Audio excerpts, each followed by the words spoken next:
everyone's got their own pressures. But United really and truly should be going on the radar. Like, if United can just go about their business, they could go on the radar, bro, because everyone else, there's expectancies from Arsenal to win the league. Chelsea have got like a, is there expectations on Arsenal to win the league? From who? Nah, bro, are you mad? They need to win the league this year. Oh, they do. I agree, but their fans aren't saying that. Do you know what I'm saying? And their manager's not saying that. They need to win the league this year. Arsenal can't run it. They can't hide, man. They can't go second 4 years in a row. Are you mad? I don't think personally they'll do it. I don't even think they're finishing second, so I'm not even. Boy. Well, where do you think they're finishing? But they're struggling, bro. They're struggling. I think they're going for third or fourth, bro. Do you know what I'm saying? Yeah, I could see they're going for third or fourth, bro. Do you know what I mean? And I could see Chelsea finishing above them as well. I really can. I can't lie to you. I think Chelsea will really fight for that second. I think they'll just about finish second, third. Bro. Chelsea can win the league. Listen to what I'm saying. I'm not saying they will.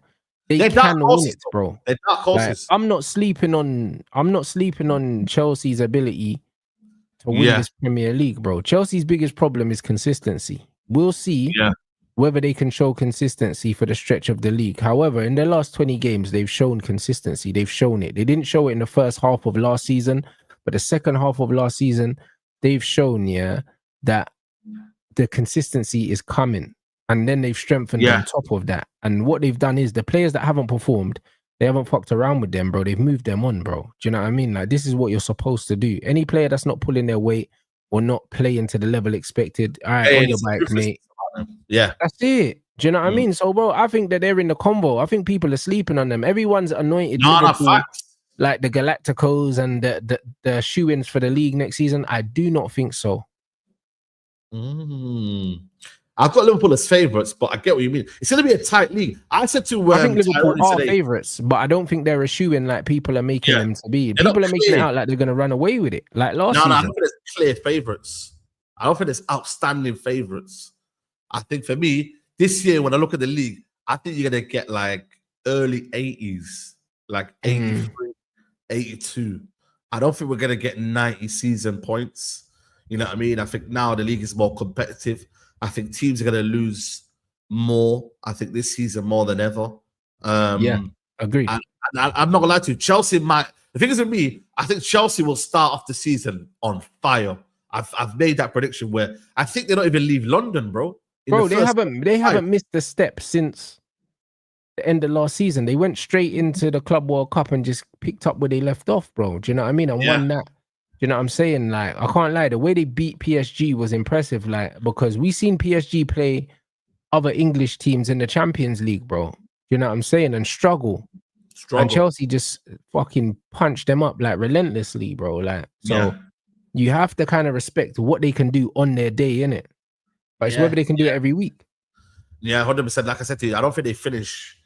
They don't leave London for the first 5 games, and then I think they go into United. I think is the first kind of big one or something like that. But bro, I think they'll start off strong. It just depends on that period where, I'm not gonna lie to you, when it's like February, end of like just the start of March. If they could, because that's when they fell off last year.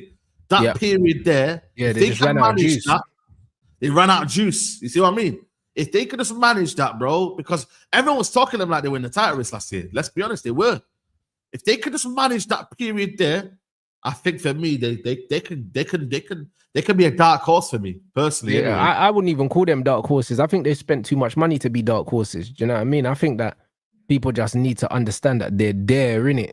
Do you know what I'm saying? They're actually there. When you look at the amount of players they brought in, and the amount of players they got rid of, like, it shouldn't be a surprise that they are where they are.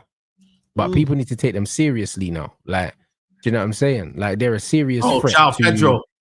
Yeah, they're a serious threat to the top 2. They are. They're a serious fucking threat, bro. Like, throughout the whole preseason, they've been playing the best football. They've been scoring loads of goals, and they've not been conceding a lot. And they got shit goalie, and they're not conceding goals. So that shows you that everything else is working well enough. Midfield, man, as well, man. The midfield is stable, bro. Like, it's one of the best midfields in the league, man. You know what I'm saying? And Paul Power in the mix of that.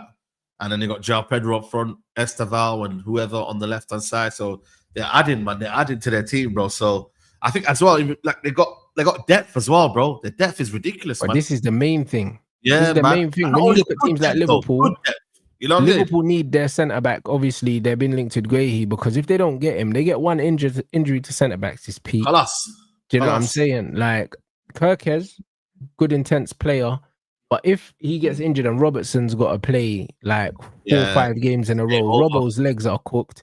Do you know what I'm saying?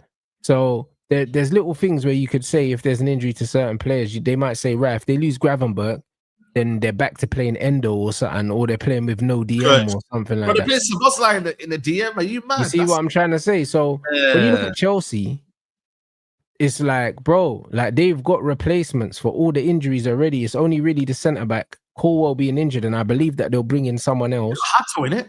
But also, that Dutch brother, I swear he plays left centre back anyway, doesn't he? Yeah, bro. He's literally captain for Ajax last season, man. So I think he can play left centre back anyway. So if Chelsea don't get a centre back, they'll still be all right. But I think that they could upgrade on that. Do you know what I'm saying?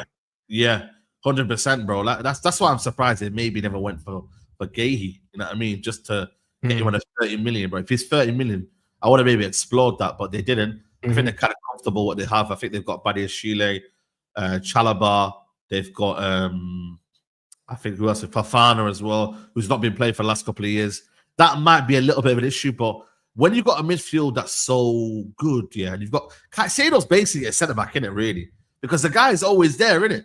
You know what I mean? Like, bro, he's a real insurance blood. You know, he's proper insurance, that Caicedo, bro. You don't need to worry about nothing. You're covered, innit? Like, he's serious. You're covered, man. You're covered. So I think that's the beauty of it, innit? Like when it's like with us, like we had Vidic and Carrick, Vidic and my man, but there was times and Ferdinand with Carrick sitting in front, But there was times where Vidic and Ferdinand weren't always there, bro, and we'd have maybe a little Wes Brown or something, or someone would be at the back, and Carrick would be basically the quarterback.